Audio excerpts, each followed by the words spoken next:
Hi friends, welcome to என் சமையல் உலகம். தர்பூசணி பழத்தை வச்சு எப்போவும் ஜூஸே போடாமல் குழந்தைகளுக்கு இந்த மாதிரி செஞ்சு கொடுத்தீங்கன்னா ரொம்ப விரும்பி சாப்பிடுவாங்க.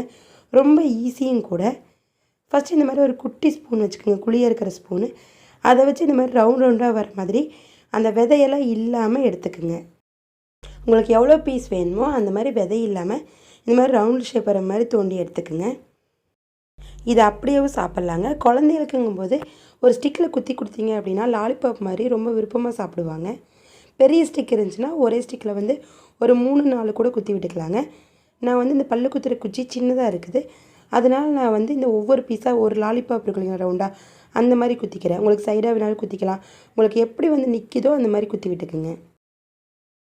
உங்களுக்கு இந்த லாலிபாப் சைஸ் மாதிரி வேண்டாம்னா உங்களுக்கு பிடிச்ச மாதிரி சைஸில் கூட சின்ன சின்னதாக அழகாக கட் பண்ணி எடுத்துக்கலாங்க. இல்லை அச்சு இருந்தால் கூட கட் பண்ணி எடுத்துக்கோங்க. நான் இந்த மாதிரி சிம்பிளாக ஒரு கரண்டியில் எடுத்து ரவுண்ட் ஷேப்பில் எடுத்திருக்கேன். இப்போ இதுக்கு ஃபஸ்ட்டு சர்க்கரை பாகு வந்து ரெடி பண்ணிக்கலாங்க. சர்க்கரை ஒரு 4 ஸ்பூன் அளவு சேர்த்திருக்கேன். கொஞ்சமாக தண்ணி சேர்த்தி நல்லா திக்காக பாகு வந்து காய்ச்சிக்கிங்க. அதாவது கம்பி பதம் அப்படிலாம் வர வேண்டியது இல்லைங்க.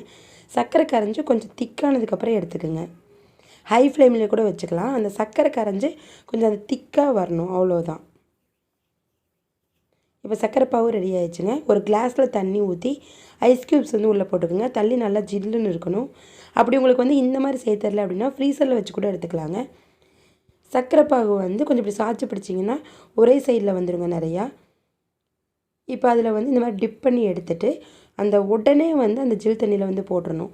அப்போ தான் உங்களுக்கு அந்த சர்க்கரை பாகு வந்து நல்லா பிடிச்சிக்குங்க, கரையாமல் இருக்கும். இப்போ நீங்கள் நார்மலாக சும்மா வந்து சர்க்கரை தண்ணியில் முக்கி எடுத்து வச்சிங்க அப்படின்னா அந்த சர்க்கரை தண்ணி அந்த ஜில்னஸ்க்கு வந்து அப்படியே அந்த தர்பூசணியில் ஒட்டாதுங்க, கரைஞ்சி போயிடும். ஆனால் நீங்கள் இந்த மாதிரி ஐஸ் க்யூப்பில் போட்டு எடுத்து வைக்கும்போது உங்களுக்கு நல்லா அப்படியே வந்து பிடிச்சிக்கும். மேலே வந்து ஒரு கோட்டிங் வந்து அந்த சர்க்கரை தண்ணி வந்து நல்ல ஒரு லேயர் மாதிரி பிடிச்சிக்குங்க, மொறுமொறுப்பாக இருக்கும். நீங்கள் வந்து அந்த கிளாஸ்க்குள்ளே ஒரு 2 நிமிஷம் 3 நிமிஷம் அப்படியே நிறுத்தி வைக்கணும். வச்சு எடுத்து வச்சுருங்க. இல்லை உங்களுக்கு இந்த மாதிரி டெக்னிக் கஷ்டமாக இருக்குது அப்படின்னா அந்த சர்க்கரை தண்ணியில் வந்து நல்லா டிப் பண்ணி எடுத்துகிட்டு ஃப்ரீசரில் வச்சுருங்க. ஃப்ரீசரில் ஒரு அரை மணி நேரம் வச்சு எடுத்தீங்க அப்படின்னாலும் நல்லா அப்படி மொறுமொறுப்பாக அந்த சர்க்கரை நல்லா பிடிச்சிக்குங்க.